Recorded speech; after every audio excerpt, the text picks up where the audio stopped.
All right, Big Bang. Today is Thursday. It is October 5th. Welcome to the Dog Walk presented by Barstool Sports.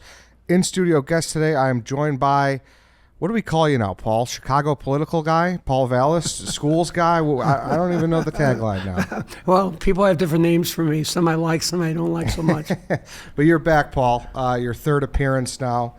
And I kind of wanted to have you on because I believe yesterday was 6 months to the day that you obviously came up a little short in the Chicago mayoral election. So, honestly, we'll start there. Yeah. Right? So 6 months. Does it feel like it's been that much time? Yeah, it does. Yeah. You know, it's amazing. And I apologize for my voice. I got COVID a third time, and my voice has been slow to come back. I lost my taste the first time, and my wife always reminds me that I never had any taste. So how would I know the difference? I, of course, come back saying, well, you know, you're a police officer, you know, culinary arts, how could I inquire your taste? So you're a tit for tat, you know. Yeah. But anyway, so I apologize for the coarseness of my voice. But long story short, no, it seems like the campaign was just happened almost years ago. You know, when you're campaigning, it seems like an endless campaign. And then when it's over, it's like it happened in the blink of an eye. So it's really a bizarre thing. Well, that's what I'm interested in, too, because at that time, you're one of the most popular people in the city, right? And then is it almost instant where the phone stops ringing? How long does that take? What's that window like where it's like you can't stop hearing your phone ring to silence? Well, because I've given my cell phone number to probably half the Western world, my phone continues to ring. It does. Okay. Usually with people who want to settle, because anytime you close out a campaign and you're on the losing side, you know, people come out of the woodwork saying, well, you owe us this or you owe us that. And so it took us about a month to kind of reconcile all those things. But no, I mean, you know, I've tried to remain pretty active. I'm writing regularly for the Tribune now. I'm a regular contributor, and of course I write for Illinois Policy, so I've tried to be really active in providing commentary on issues relevant to the city. Well, obviously going back to what I've done in the past, and that's basically working on education issues, education advocacy issues for certain organizations that I believe in. So take us back to that night then. You, what was the final vote tally? You had 48.5%. 48.5%. Yeah, you know, we went into the election night. Our internal polls right after the primary. Once it was a two-person race, our tracking polls showed us that we were down to that we were actually down 8%. So obviously we ramped up our advertising because our fundraising really didn't come in until after the primary, and you know, our tracking polls had us up maybe 2%, 3% going into election night, but we knew that was not going to be enough because we didn't have the ground game. Let's face it, the teachers union, SEIU, the Working Families Party, they've been building their field organization. They are the political organization in Chicago. Tony Park went all. I mean, their ability to put thousands of people on the street. So we realized that they were going to have a much more effective ground game than we had, and we would probably need to have a larger lead. And the problem is you have an election where, less than 40% of the people voted. Yeah. And they were able to get their vote out. I think their voters, the number of people were classified as their voters bumped 4%, where our voters, I think there was a drop of about 2 or 3% from the runoff, from the primary to the runoff election. So it was all about getting out the vote. Yeah, you're right about that, and a lot was made of that, obviously. So you're saying going into the night, though, what was your confidence level heading in? You were just kind of not as high as it. Yeah, you know, I thought it was 50-50. Yeah. We felt that we needed to go in with a 4-point lead, and we didn't have it. It was only 2 points. And because they would look, you know, they were canvassing. Rumors had it that they were filling out ballots for mail-in ballot voters. They were putting people on buses and busing them. There were stories about, you know, certain teachers who at least were supportive of Johnson because he had a lot of opposition within the teachers union, were registering kids to vote and taking them to vote. You know, they are the machine. You know, they're this whole vaunted, they ran against the machine. They are the machine. They've been running elections for the last 10 to 12 years. If you remember, first mobilizing to support Chuy Garcia when he challenged Rahm Emanuel. So at the end of the day, we were running against a machine. The same, in my other really big election where I ran as an independent candidate, I ran against Rob Blagojevich 20 years earlier, and I lost by 1.5 percentage points. And I ran against the then political organization, wasn't supported by Daley or the Democratic Party regularly. So this was like, to quote Yogi Berra, deja vu all over again. Yeah, it just came up just short both times. Do you look back and is there some things you point to where you think you went wrong? Like what were some big focal points or some big moments that you think hurts you? Well, when you lose by that small a margin, there's probably 10 different things you could have done differently. Yeah. I remember the joke, when I ran against Rob Blagojevich was, those were my 9 flying days. I had some bad experiences flying, and I was a kind of reluctant flyer. But of course, there's nowhere to fly to in Illinois. If you're going to campaign across state, you really need to do it caravan-wise, go from small town to small town to small town. But there's always, some people say I should have been more aggressive about going negative. You know what I mean? And which I was reluctant to do, as you can see. Even on campaign night, when people told me I should have held out, it was pretty clear to me that I wasn't going to make up the gap, even with about 100,000 mail-in ballots and all the delays. And, I didn't want to look like I was a sore loser. So I just felt that, if the numbers ended up 2 weeks later turning out differently, you can always go back and you can always say, I miscounted. But at the end of the day, it's... I think I probably could have done a better job defining myself, particularly my record, the work that I did in Haiti internationally, basically my history. There are a lot of people who said, people aren't interested in that. People are interested in these core issues, and you need to focus on these core issues, which I did, I think, with a vengeance, not only public safety, but as you know, and I did your show, I talked about public safety. I also talked about schools. I also talked about economic development ad nauseum, although public safety certainly dominated. But I think after the primary, if there was one thing we could have done a little better was to really go into my history. And people would say, well, who cares about the work you did in New Orleans after Katrina, work you did in Haiti and things like that? But, maybe that wouldn't have turned a large number of people, but they worked overtime to define me. A lifelong Democrat. They claimed I was a Republican. They claimed I was anti-LGBT. I supported marriage equality 10 years before before Barack Obama did when I ran for mayor. When I ran for governor against Rob Blagojevich. So I think I could have done a better job right out of the primary, reintroducing myself to the public. And so, in my opinion, that was, I think, one thing we could have done better. But look, this is an overwhelmingly blue state, and I'm talking about deep blue state. And I was able to get 48.5% of the vote, and it's, 4 years ago when I challenged Rahm Emanuel for all the right reasons, I got 4% of the vote. So, I got a lot of help, a lot of support, and I certainly thought we did the very best we can. It was about 426 straight days of campaigning, 10, 12 events a day, and so it was quite the experience. Well, a lot was made too. You talk about not going negative, and people thought you should have went negative, and certainly people didn't hold back the punches against you. No, it's not really in my DNA to do that. It's hard to say. It's just not in my makeup, and I always think that you've got to run. You can't let people change who you are as a candidate. You know what I mean? You can't let them. We all remember what happened when Gore ran against Bush.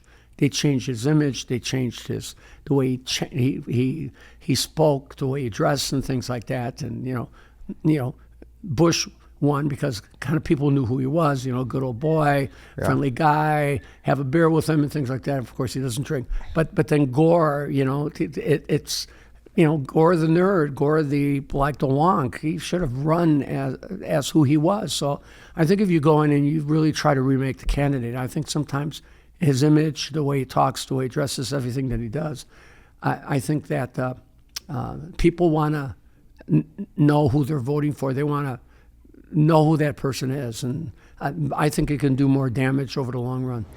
Hey, let's take a quick break here, everyone, because I want to talk about my favorite pair of jeans, and you guys know that's MUGSY. I got a promo code for you. You guys are going to get a 10% off discount, but let me tell you a little bit about them first.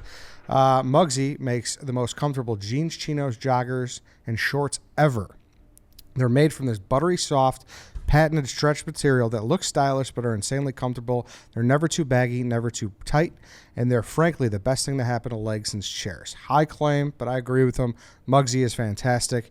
You guys should really check them out, especially the seasons are changing. You want to make sure those legs are covered up. You want to be a little warm too, because sometimes you need little heaters for the legs, and they do that as well. That's what that patented buttery soft technology is great for. So go ahead to MUGSY. I love them. I also love their shorts. Obviously, it's not short season anymore, but it's all great stuff at MUGSY. I cannot vouch for them enough.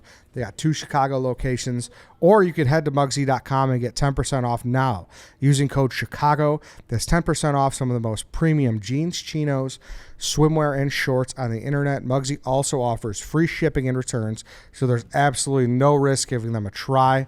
So why would you not try them if there's no risk? Please tell me the downside. If you're in Chicago, like I said, Boston, D.C., or Austin, Texas, make sure to head downtown and check out their storefront as well. Easy vibes every time. Enjoy a beer while you shop. Thanks for supporting the pod, everybody. Please support MUGSY if you can. And, we'll hop back into the podcast. Yeah, it was interesting to me seeing the whole cycle happen and kind of knowing you a little bit. Obviously I've got to know you a little bit through the years. Mm. You come in the pod a couple times, and I interviewed you in 2019 when you ran. And it was weird seeing, knowing a little bit who you are, and then hearing what you hear and being like, wow, this is how it works. This is the ugliness, the underbelly of it, But there were obviously some moments that people really like attached to, right? One was like the liking tweets thing, and then one was the endorsement for that one from that one group. And those were two things that they really gravitated towards, right? When it came to some negative attacks. Yeah, some people did. I think you're referring to the, I'm a strong advocate for school choice. I was an advocate for school choice in '95 when I was running the Chicago Public Schools. And incidentally, when they had 120,000 more kids and we never had a strike, and teachers were getting raises, we never had to close the school. So I've been consistent. So I have always gone out and participated in panel discussions on school, when by invitation. And I think you're referring to, there was an event for Corey Brooks, the minister on the South Side, who of course, lived on his roof and continues to live on the roof of his church. He's in order to raise money to build that community center, and he's been successful doing it. So they had a fundraiser, and they invited me to participate in a school choice panel, and which I did. And one of the sponsors of the fundraiser was this Awake Illinois group, and they were an anti-LGBT group. So they tried to associate me with them, and of course I immediately rejected them and called them out and things like that. But it didn't matter. They milked it and tried to milk it and milk it. But you expect voters to. I mean, you would hope that people would do a little research and just basically look more deeply and just avoid the campaign rhetoric and things like that. But that's what they had to do. But in a nutshell, I ran against a guy who didn't move to the city until 20 years ago. If you remember, they tried to, attack me on residency issues. You know what I mean? Who taught for 4 years before not cutting it and deciding to become a union organizer. And he's a guy who basically takes orders from a president of the Chicago Teachers Union, who I think lasted 7 years as a teacher. So these are the individuals who we have guiding the city, and I think proof is in the pudding. I think over the past few months, you really see just the lack of action, or the unwillingness to begin to tackle these major issues, and obviously on the issue of immigration, they certainly have totally dropped the ball, and in the process, their lack of having a practical, pragmatic policy for dealing with this crisis threatens to really divide the city, not to mention exhaust the city's finances. I think a recent number just came out. Now, they just revised the number upwards, It's now $345 million they expect to have spent on immigration on their Sanctuary City program by the end of the year. 2 weeks ago was $320 million. A month ago it was $250 million. So clearly, it's like in the military they refer to a wound that you can't close as a sucking chest wound, and that's a financial version of a sucking chest wound. Meanwhile, the mayor's pet project, the campaign that he ran on, treatment but trauma, whatever that means, and I guess treatment, not trauma, was this idea that they were going to create alternatives to the police responding to 911 calls and to emergencies. What has his, after 130 days, 140 days, what has his treatment, not trauma, initiative amounted to? A ordinance in the city council to create a working group to study the reopening of the 6 mental health centers closed by Rahm Emanuel over the next 4 years. That's it. That's treatment. But so on the one hand, we're spending we're going to spend upwards to $350 million on the Sanctuary City program, and on the flip side, the treatment but trauma, this idea of creating a network, alternatives to police intervention, et cetera, reopening the mental health centers, amounts to an ordinance to create a resolution to have a working group. First of all, the mayor's office, through executive authority, can create a working group. And why do you need to study the policy? You just reopen the mental health centers. Mm-hmm. So that's what we're getting. We're really getting amateur government right now. Mm-hmm. So 6 months in, you're not very impressed. No, I'm not very impressed at all. Mm-hmm. I think they made the right decision on Snelling. Snelling certainly would have been one of my top choices, but we're still down 1,700 police officers since 2019. A report just came out by Wire Points that 52% of the 911 calls that come in, high priority 911 calls, including assaults and batteries, shots fired, etc., are not responded to because there's no police officer available. In 2019, it was 19%. So that means half the high priority serious 911 calls, there's no one responding to them because there are significant police shortages and because of the ways they're deploying the police. So I see no proactive effort to really tackle the issue of what we need to do to support the police department, what we need to do to implement a public safety strategy that can contain the violence. Murders may be down somewhat, but violent crime is up again 29%. And what you're seeing is it's being spread throughout the city, and 82% of the murders in the city are in the black communities. There doesn't seem to be an urgency to deal with the violent crime, which is impacting the entire city, but decimating the poorest communities, continues to decimate the black communities. So I just don't see any real action here. Mm-hmm. I don't see any vision, and unfortunately, the mayor has a tendency to dismiss his critics and the media when they ask him tough questions. Well, go back to Snelling. How well did you know him?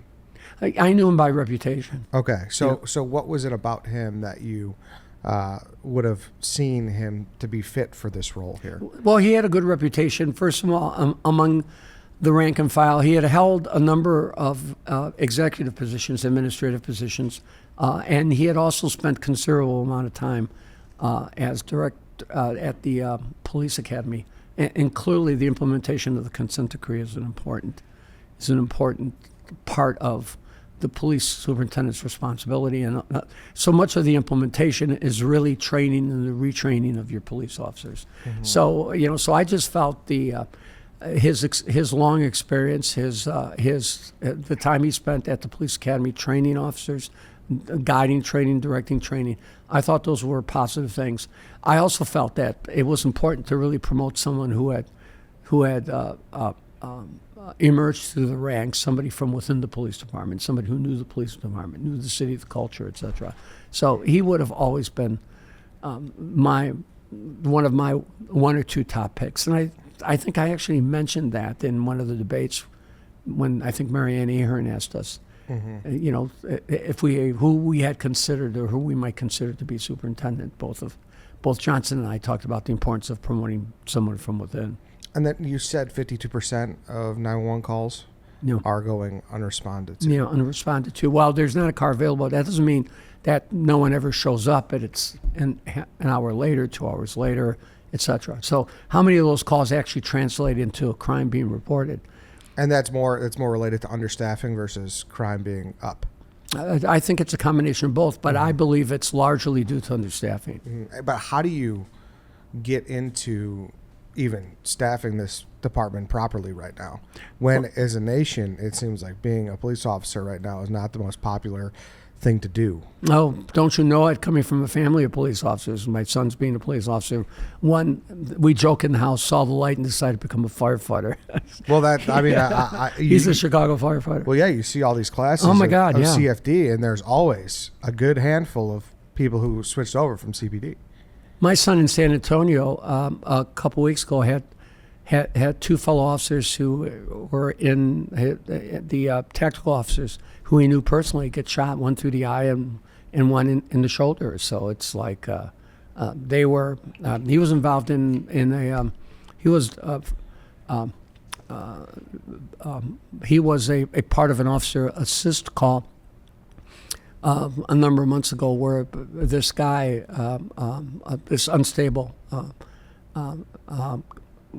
guy killed somebody, and then when basically the police officers responded, he dug in with his AR-15 and decided he unleashed 100 rounds on these officers. I swear. Fortunately, none of the officers were killed or wounded, but the bottom line is that's the job. It's and it can be a thankless job. I mean, you put yourself at risk every single day, and yet you get disparaged by the anti-defunders and people who want to litigate judge the present by things that happened maybe 10, 15, 20, 25, 30 years ago. So it's tough to be a police officer. But let me tell you, there's a couple of things that the police department could do right now, and I'm sure. And I certainly have written about it enough to kind of maybe they're reading what I'm posting. And these are things that I talked about during the campaign. And so I'm not saying anything inconsistent to what I said 4 or 5 years ago when I decided to challenge Rahm Emanuel. First, that they need to really push the officers down to the local police beats, because while they're short officers, they've also pulled too many officers from the local beats. The Sun-Times did an analysis about a year ago that said 55% of the officers on the police department are actually in the districts, are not part of centralized units, things like that. So you've got to prioritize having the officers at the local beat, the beat cops. You know what I mean? Officers that are patrolling, that have their beats, officers who know the community, officers who are known to the community. So reprioritizing how the officers are allocated is number one. Number two, you've got to slow the exodus of officers, and I think you do that by returning them to a normal work schedule, predictable work schedule, not canceling their days off, not just extending their daily tours, indiscriminately, which they do time and time again. I think Snelling will probably do a lot of that, being kind of a product of the department, but that will slow the exodus. The third thing you need to do is you really need to invite officers to return to the police department. There are, when I was helping negotiate the contract between the Fraternal Order of Police and the city, I was able to get a lot of inside information about officers who wanted to come back.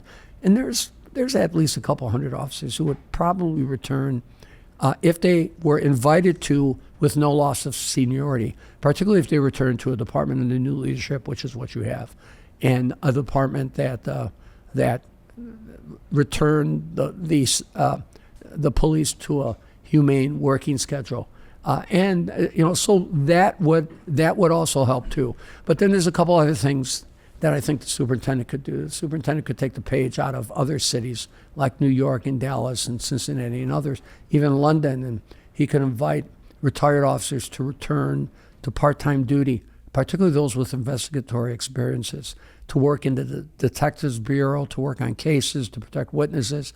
So there are things I think you can do to ramp up the manpower, which which I'm referring to in the biblical sense.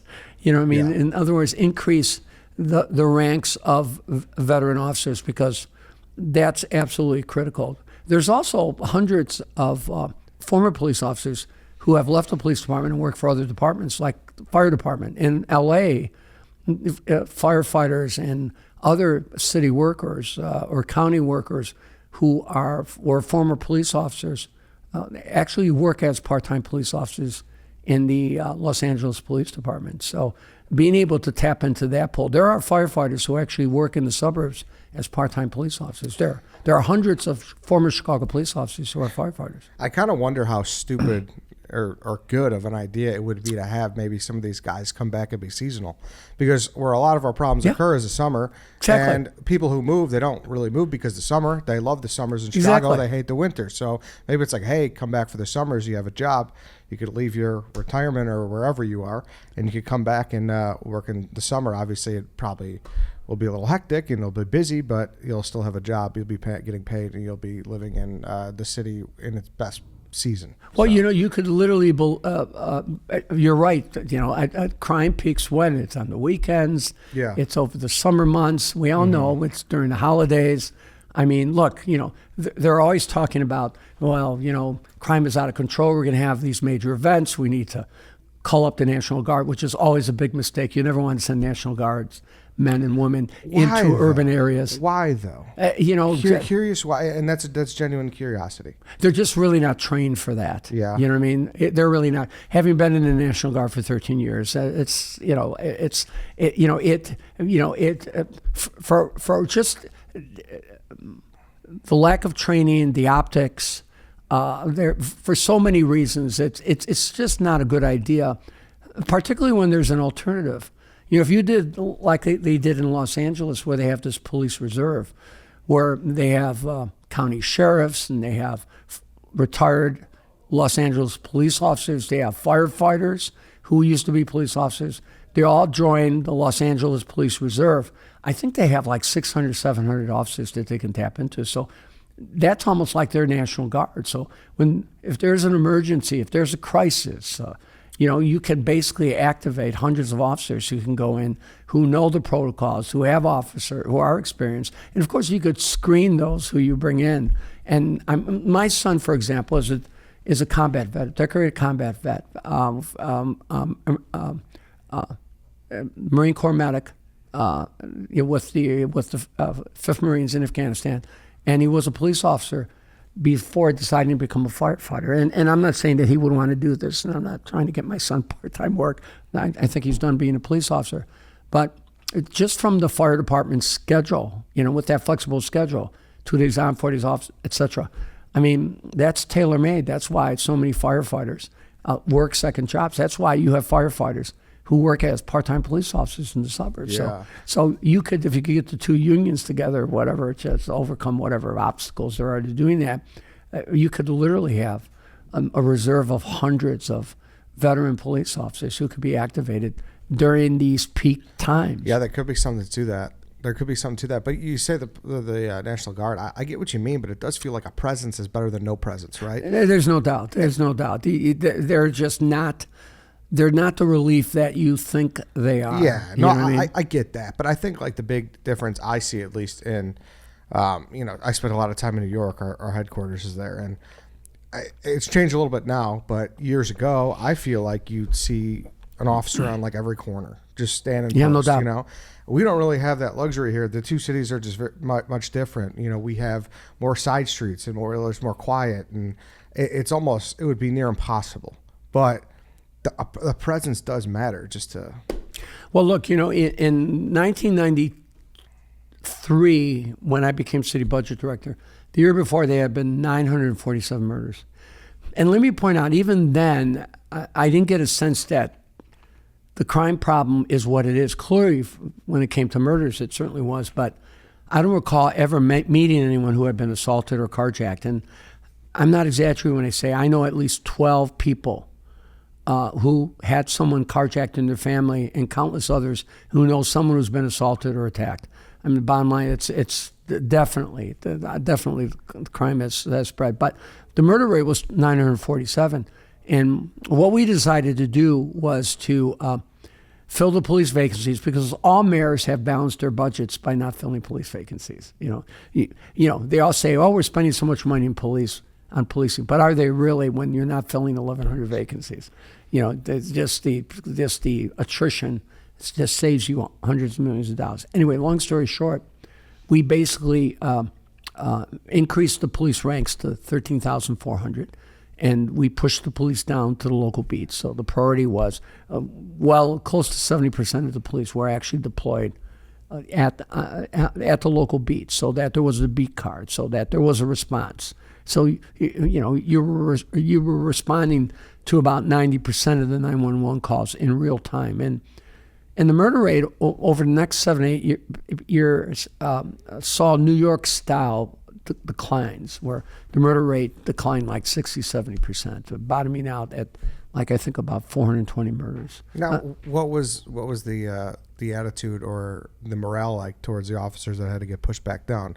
Because you talk about that, you need to put more people on the beat, and with their seniority, like that's what you work for, right? You work to work your way up and become a detective and whatnot. Like would that be something where a lot of people would be upset with being pushed back on the street? No, I'm not talking about, well, first of all, there aren't enough detectives and not enough officers on the force are selected to fill the detective ranks. Like in New York, 15% of the officers are detectives. So you have 5,000 detectives or 6,000. You wonder why they're solving their crimes, or their murder rate is so much smaller. Same thing in LA, it's like 15%. Here here it's like 10%. So we have a shortage of detectives, but that can easily be addressed by not only filling the detective vacancies, but by inviting retired police officers to return who have investigatory experience. That's what they did in New York 30 years ago. I mean, they hired hundreds of detectives, retired detectives and officers with investigatory experience to flood the detectives division to work cases. So you could do something like that. But officers want predictability. Officers don't want to be shuffled from one end of the city to the other. And the overwhelming vast majority of the police would be well served and would be completely happy with basically having their beat, having predictable work schedules, working in an area of the city that they're familiar with, working in communities who know them, and in communities that they know and that they're familiar with. So, there's a lot of, I think there's broad support for a return to real community-based policing. So let's go back to the immigration situation. What, in your mind, is the best course of action here? Well, Tony Beale, Alderman Beale, has introduced a resolution to, I don't want to say repeal the sanctuary city ordinance, but to have a different ordinance. And what he wants to do is he wants to cap the number of immigrants that are coming in, as well as ensure that the city is cooperating with the federal government when it comes to enforcing immigration laws and things like that. Clearly, what they want to do is they kind of want to repeal the sanctuary city ordinances that's on the books. Look, this is what I would do, and I did an op-ed in the Tribune on this, on this very issue about 2 weeks ago.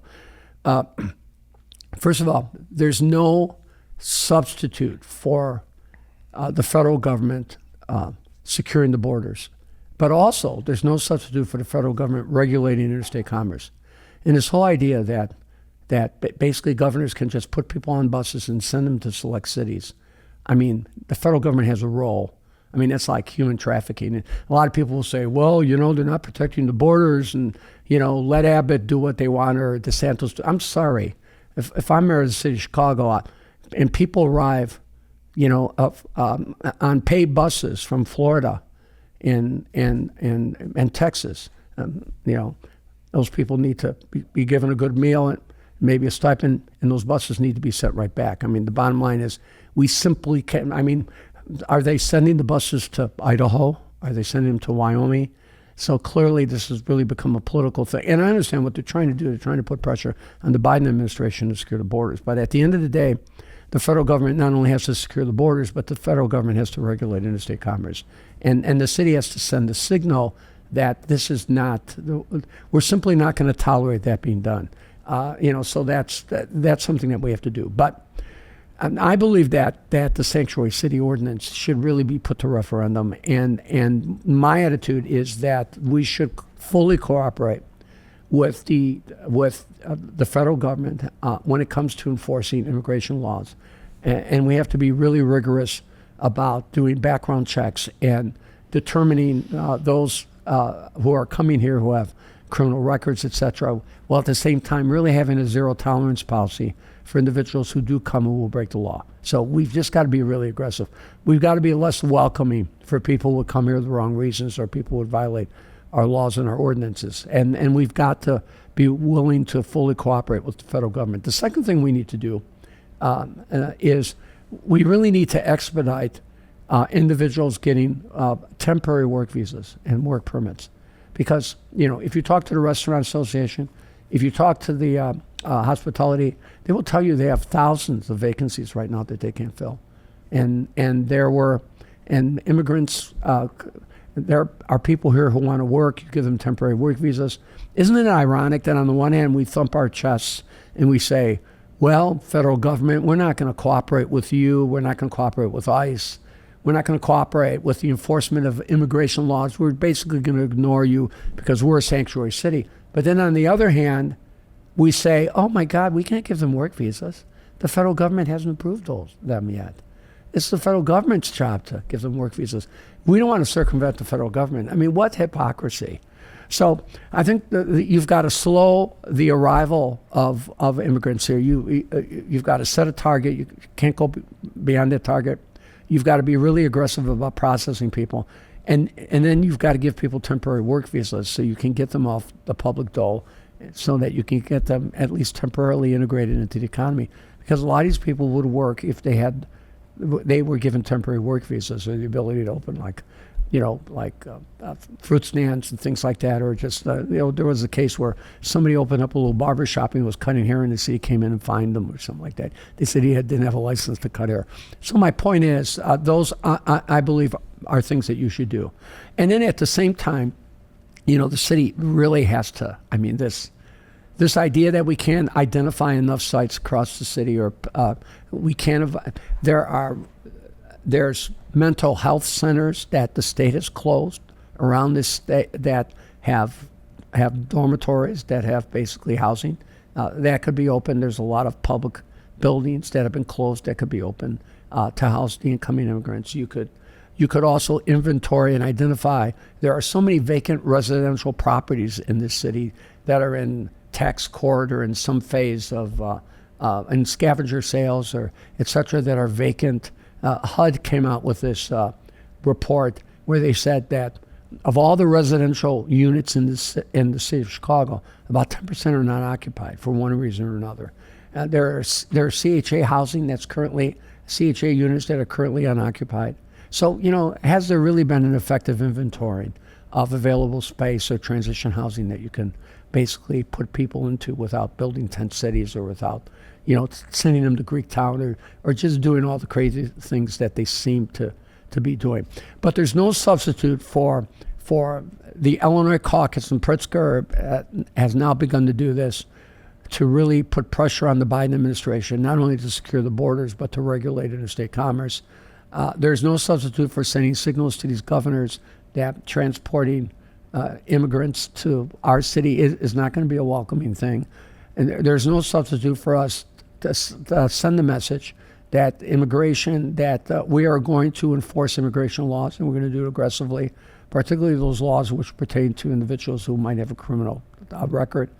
And there's no substitute for us removing the obstacles to people finding temporary work so they can, so they can get the jobs and get the housing. So, during this transition period, they're basically not in the public dole. I'm convinced that some of the mayor's supporters, the leaders in the city council, they want an unlimited infusion of immigrants. I'm convinced that this is political. I'm convinced that this is by design. And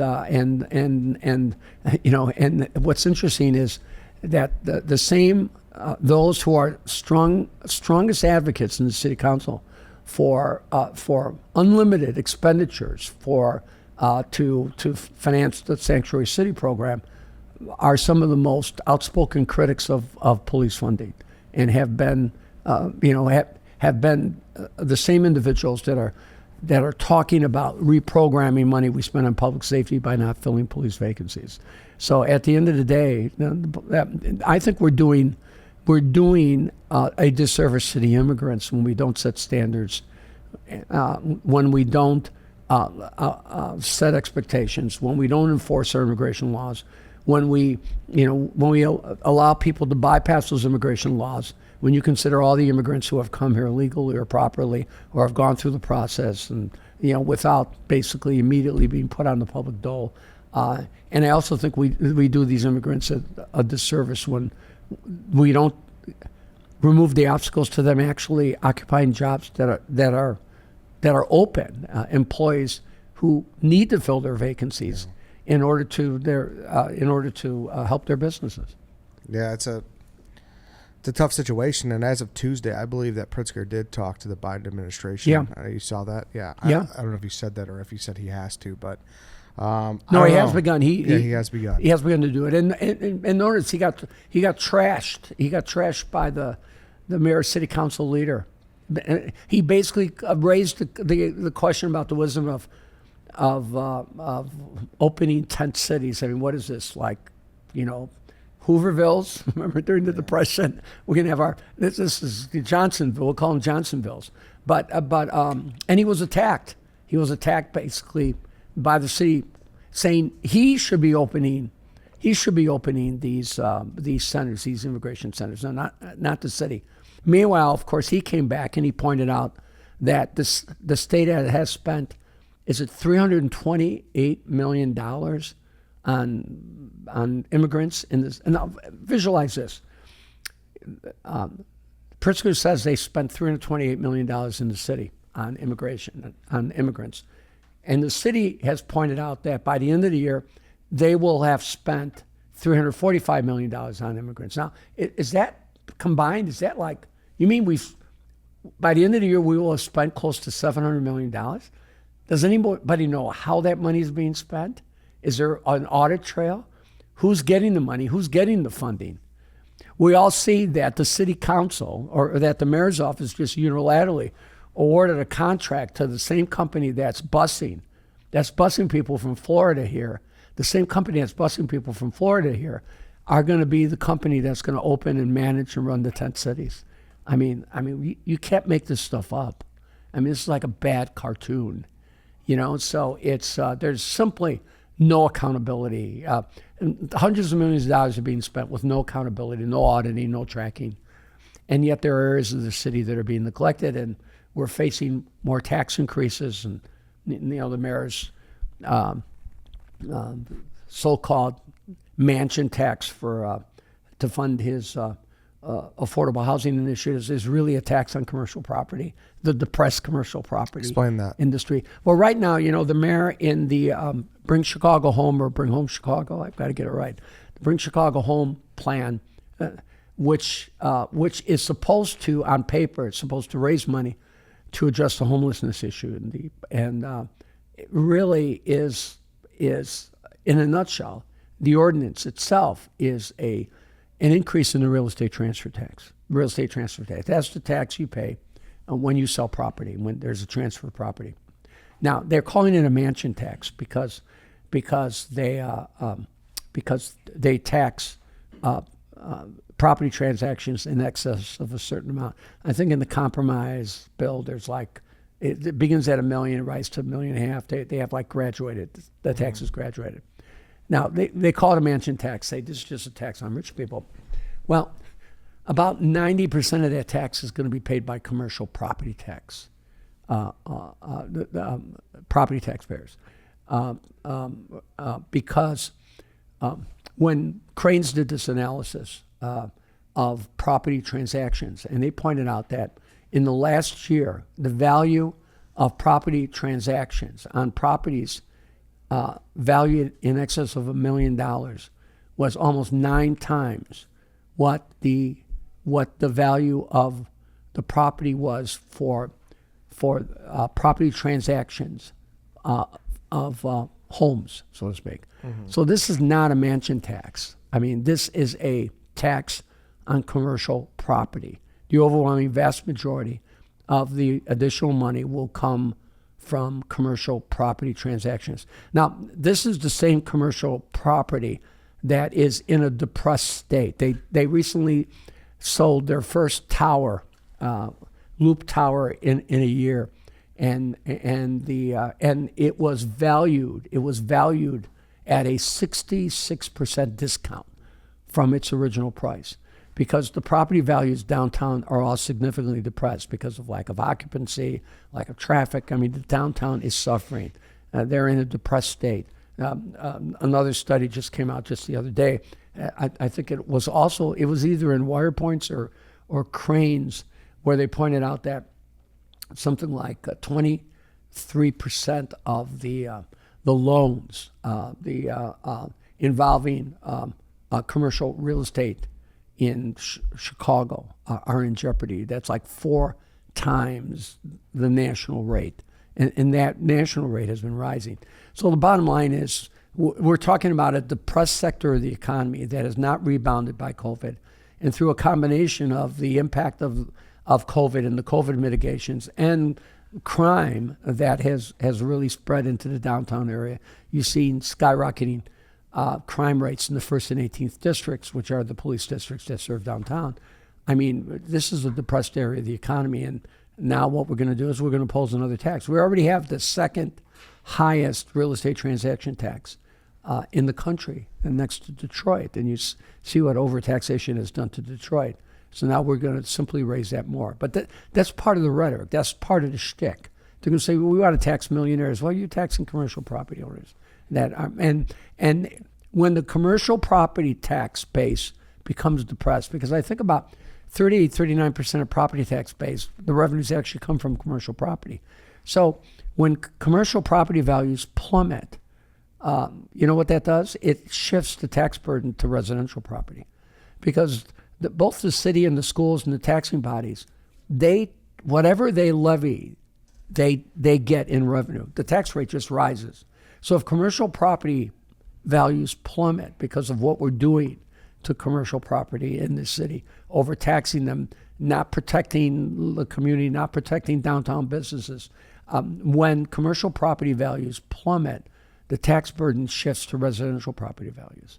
So this is just absolutely crazy. It just reflects individuals who really can't see the forest from the trees and don't understand that every action has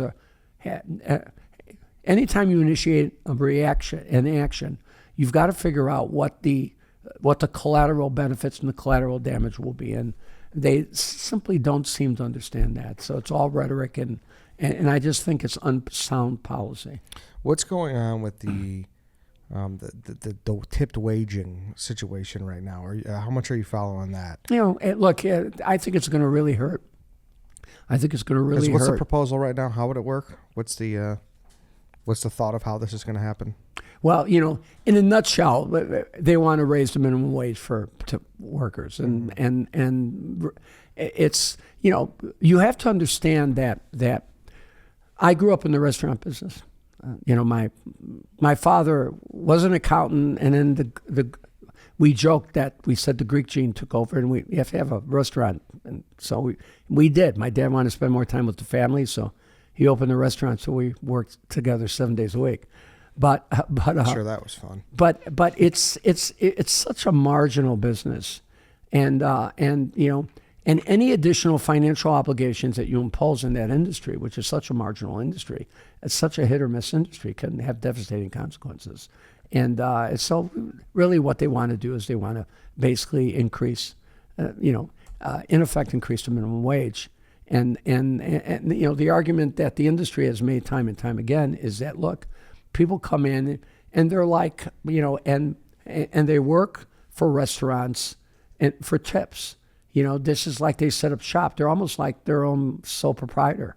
You you bring your skills to that restaurant, you work that restaurant, you get a minimum wage, sub-wage, whatever you want to call it, but then you work tips. And that's where most of the money comes from, whether you're a bartender, whether you're a waiter, whether you're a hostess. I mean, that's the way the industry has always worked. So that is the reason that they've always made the case that they should not be subject to the same minimum wage laws that the rest of the state is subjected to. So, I just think it's another hit on an industry that has not fully recovered from COVID, and it's also another hit on an industry that's really being pounded by this rise in crime. Because if you look at the crime statistics, while the number of murders may be down, the number of shootings may be down, they're still significantly up from 2019. The number of burglaries and robberies, the vandalism, etc., that's all up. That type of violent crime is up. The damage to public and private property, the thefts that are going on. And so at the end of the day, they're being hit with high taxes. The commercial real estate pays taxes. They're assessed at a much higher rate, like 2.5 times the rate that residential property is assessed. They're already paying, I think, the highest sales taxes among any major city in the country, and now they're about to get hit with this increase in the commercial real estate transaction tax. Obviously, they've had big issues about the city's inability to protect their property. They're getting hammered, and now you're going to hit them with this additional hammer. You're going to impose a financial burden on these restaurants and on these service providers that they simply can't afford. See, that's interesting, because I kind of do feel like it's bounced back. It does feel like places are kind of busy and bustling again. But I don't obviously have the numbers to back anything like that up, but it does kind of feel like entertainment and the service industry is kind of up. It seems like anything, the thing they've had the problem with is like you said, is finding workers. But it does feel like the people are going back to, we're coming up on, I'm not suggesting that the city. out. Yeah, I'm not suggesting that the city isn't resilient or that we are bouncing back from COVID, but we're not where we were, and clearly, businesses. You see it with the occupancy rates. You see it with the traffic, the foot traffic. You know what I mean? All the statistics have us near the bottom of the barrel, the bottom of the rankings when it comes to major cities recovering from COVID. And I think a big part of the problem is the fact that we lay on one that there's not only do we have the highest commercial property taxes and sales taxes in the country among big cities, but I think a big part of the problem also are the public safety issues. Look, I think it was in 2017, I think there were 2 murders in the downtown area. In 2019, there were 5. Last year, I think there were 35. Clearly, crime has just added another burden. And now they want to come in and they want to increase the real estate transaction tax, and now they want to come in and they want to raise the wages that restaurants and the hospitality industry is required to pay. And I just think all these things are hitting simultaneously, and I just think it's gonna slow our recovery. Yeah, it's hard because we had a lot of people. We just expanded here, and a lot of people moved here, and always the question is, is it safe? And it's the shit that the national news talks about is incorrect too. It's not crazy. Like, you could walk around downtown. Yeah, it's not insane. Of course it is. The stats are up and it's not as safe as it was, but this narrative that it's just you can't go out of your house and do anything is getting to be a little much. Yeah. In my opinion. Yeah. Well, look, it's the 24-hour news cycle. You know the old saying, if it bleeds, it leads. Yeah. and much of this is politics too, and it's only going to get worse with the Democratic convention coming here because, let's face it, there's going to be the opposition, the other party is going to try to portray Chicago in the worst light. You know what I mean? So, brace yourself, fasten your seatbelts. It's When is that again? It's March? It's March. Yeah, March. I think it's March. So it's only going to get worse. The rhetoric is only going to get worse. On the other hand, though, there's a way to we don't need to lead with our chin either. You know what I mean? And so much of the bad press we get is because of our own doing. In answering the people who would raise legitimate questions about what's happening in Chicago, or ask legitimate questions about vision, and when your response is shut the blank up about Chicago, if you're not from Chicago, it's like, well, that's not an answer. You know what I mean? Is that a slogan? Is that a campaign slogan? Is that an invitation of people to come and visit Chicago? You know what I mean? And so so I think part of this bad image is of our own making. So we have to watch. We have to be careful about what we say and how we respond to events and things like that. Look, we made the right choice when it comes to the police superintendent. We've got. I think he'll bring pragmatic leadership to the police department. We'll at least have somebody who knows the city. That's a positive thing. What's going to be absolutely critical is for the mayor to provide him with the support that he needs, and is for him not to do the mayor's bidding, but for him to say, "This is what I need to be effective. This is what I need. These are the resources I need." It's critical for the city council to understand that, so that we can have the type of sound police policy that's enforcing the law, that's responding to 911 calls, that's providing for what constitutes the most important function of government, and that's to keep us safe and secure. So in your mind, now that the dust has settled a little bit on the last administration, is there anything that you see that has changed that may have Lori Lightfoot looking more positive now? Oh, I don't know. Look, it seems that each mayor has inherited a mess. And unfortunately, the last couple times they haven't made things better. Things have gotten progressively worse. You know what I mean? So, I ran against Lori Lightfoot, and for all the right reasons, and I don't take back any of my criticism. I spent a campaign through the primary critiquing her record and her shortcomings, and so my views have not changed one iota. Now my focus has been trying to articulate a pathway or at least trying to make observations and to try to make recommendations that would make some sense for dealing with the problems that the current mayor is facing. Yeah. Is facing right now.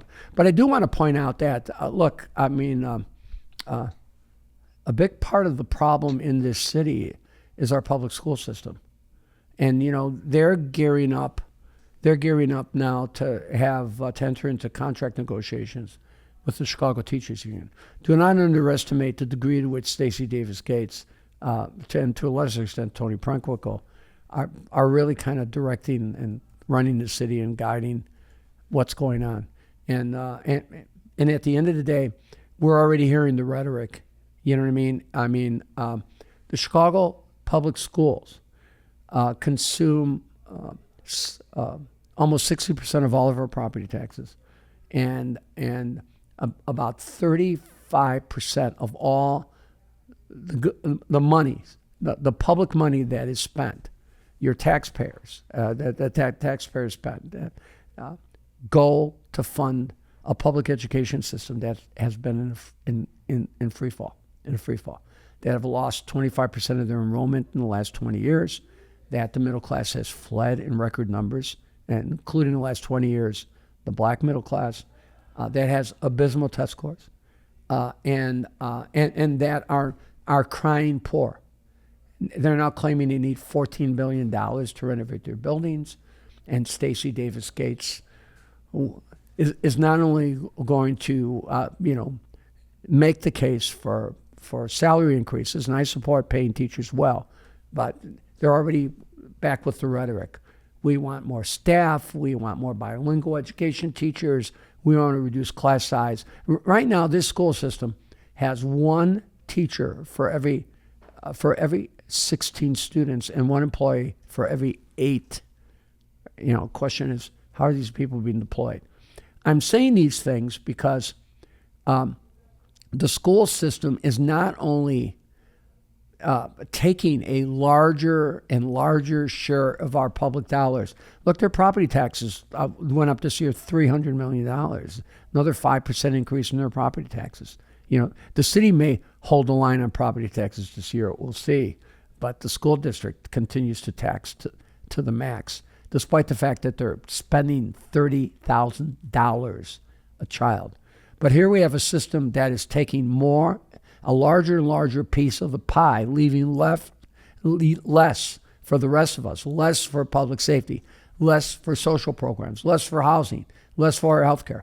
Not only are they taking more and more, but the product that they're delivering is a disaster.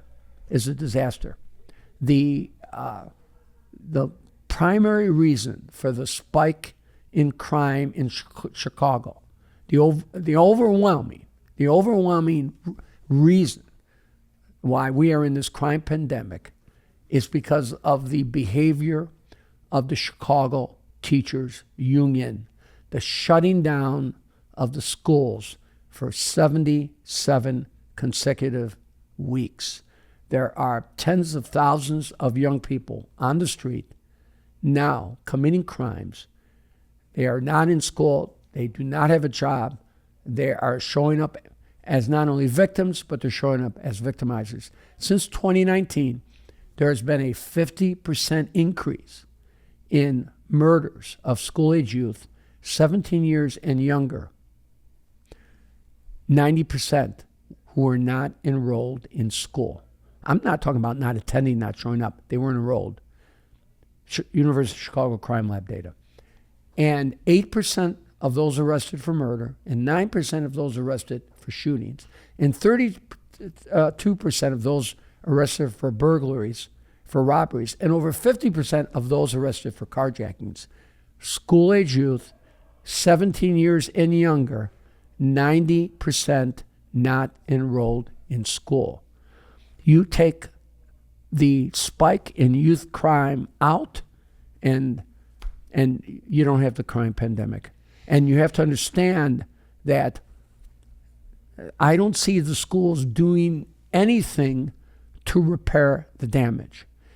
They're going to want to have a shorter instructional day. They're going to want to have more staff. They're going to oppose any efforts to expand educational choice.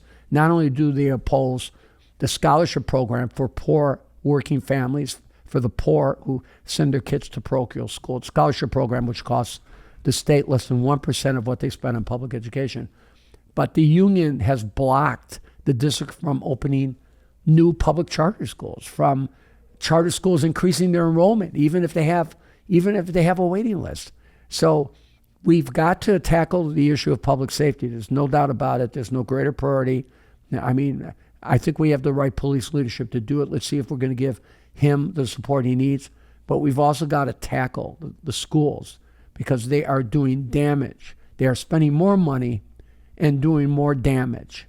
And this city cannot afford a school system that continues to take a larger piece of the pie while continuing to just not deliver, but to do damage to our economy by graduating students who are reading at the 6th or 7th or 8th grade reading level and have no skills to occupy, to secure jobs. I mean, we're going to have to take on the Chicago Teachers Union. And so far, I don't see any indication of that. I think the Teachers Union is going to continue to have their way with this mayor. Because the Teachers Union are so much a part of the new political machine, the Working Family Party machine. They're the primary funder of that organization. They provide the political infrastructure. They provide the ground troops. They are the political party. And the sooner people understand that, and the sooner the people understand the damage that the Chicago Teachers Union has done under this present leadership to the city, the faster we'll be able to have, the faster we'll be able to do what we need to do politically to basically, stem this tide this political tide that we've seen. Yeah, we'll see. We on will that see. optimistic note. Yeah. Yeah. Well, Paul, it was good to catch up. It was good to hear your thoughts on things. I know a lot of people, just because obviously you're not the mayor, and I assume you're done. Oh yeah, absolutely. Yeah, it's over. Yeah. No, look, I'm gonna continue to comment on issues, offer commentary. Yeah. When I do put stuff out, I always make recommendations. I'm not here just to criticize. I'm here to offer a pathway, and so I'm going to continue to do that time and time again. And whether it's schools, public safety, whether it's what economic development really means on the south and west sides, and so I'll continue to do that. But there are terrific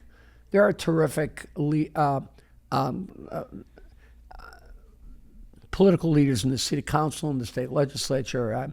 Look at what Alderman Beal is doing with Napolitano in sponsoring their version of this new sanctuary ordinance, this thing they want to put on the referendum. They're challenging that. Look at the work that look at Ray Lopez. He's been a constant constructive critic of. He was a critic of Rahm Emanuel, was a critic of Lightfoot. Obviously, he's been a critic of the present administration. There are Iris Martinez and others. There are strong leaders out there that certainly one would hope would consider perhaps higher office in some future than me. So, but I'm going to continue. I love the city. I'm going to continue to provide my commentary for whatever it's worth, and seek to provide support for those individuals who want to be problem solvers and not ideologues. And at the end of the day, we'll see what happens. Yeah, you're right. All right then, Paul. So where can people catch you? You said you're in the Tribune Weekly. Yeah, I'm. You can track me on Illinois Policy. You can just Google Illinois Policy. When you go to their website, they lay out all their policy papers, and so I publish regularly in Illinois Policy, and of course, you can Google me at the Chicago Tribune, I'm right now doing about a piece a week. I've really enjoyed that. Good, that's good. And then obviously, we're only 6 months in. We're not even done with the first quarter of Brandon's term, so we'll see how everything shakes out. Well, look, I'm hoping for the best, and what I'm going to do is I'm going to continue. If you don't, you're an asshole. Exactly. Yeah. You're an asshole if you don't. Yeah. But somebody has got to be out there saying it. Somebody has got to point out these things. At the end of the day. Totally. Yeah, I agree. It's as simple as that. I agree. And one hopes that when one assumes a position of leadership, when you're at the top of the hill, you can see the forest and the trees now. When you're at the top of the hill, you're the mayor. You're independent. You don't have to take your marching orders from Stacey Davis Gates. You can. Now have broader responsibility. You're not a union organizer for the CTU anymore. At the end of the day, it gives you the ability. History is filled with individuals who are underestimated, who rose to the occasion once they assume leadership positions. So let's hope that this is the case. But look, my intent is to be constructive, and I think that's what I've always attempted to do. But you have to tell it like it is, whether it's explaining to people that this mansion tax is really a commercial property tax, or really pointing out that we need to be prepared, that we don't take, that we're not taking to the cleaners again by the Chicago Teachers Union negotiations. I want to make one point. 4 years ago, when the mayor negotiated a contract, they gave the teachers a $1.6 billion contract, the richest contract in history. They made the teachers the highest paid big city teachers in the country. Good. That's really good. That was good. It was overdue. I raised teacher salaries 22% when ran the Chicago Public Schools. But they didn't add a penny. They didn't add a minute to the school day. They didn't add a minute to the school year. They didn't increase accountability. They capped the opening of new public charter schools and charter school enrollment. And in other words, there wasn't anything for that $1.6 billion that was really designed to benefit the kids. And so this is what we have to be vigilant about. And so we've got to be prepared. So I'm going to continue to call people out and to point out those things. And so hopefully we can apply the right public pressure. So we can get the type of new contract that not only benefits the teachers, but also benefits the kids and the parents. And we can get the type of responsible government that we're already paying through the nose for. So Yeah. Thanks for having me. I appreciate it. Thanks for coming in, Paul. We'll have to do it again too. Maybe before the state's attorney election. Okay. Next year we'll talk through some things as well. All right, then that's Paul Vallas. Also, I do have to give you shit that you didn't come on during the campaign trail as well. Yeah, I forget who your consultant was, but I she know. was icing me out like crazy. They blew it. I apologize. They blew it. So shout out to Brand. He came on. And Lori, too. I was stunned. Yeah. And then I couldn't even get the recurring guest. Couldn't get Paul, the busiest man in the city. You sent me one text. Yeah. Maybe I was going back to the text, and I completely missed that text. But the last month of the campaign, I was in the zone. I'm just kidding. Yeah, I mean, we were doing 12, 14 events. How I missed this was a nightmare. When I did the last time I did your piece, oh my God! I mean, I know that it was well received in terms of not that everybody liked it, but it got a lot of viewership. But when I posted it on my social media, it's got like 175,000 people connected to it on my social media when I put it on Facebook. Oh, yeah, we got real people that listen to the show. Yeah, real yeah. Chicagoans, for sure. It's great. And nationally. You guys do a great job. Congratulations on your great success. Thank you, Paul. And thank you for the opportunity to come on today. I appreciate that. All right, then, everybody. Thank you for listening. Thank you for watching. Subscribe to the YouTube. Subscribe to the show on Spotify, Apple Podcasts, wherever. And that's it. We'll see you, everybody, on Monday.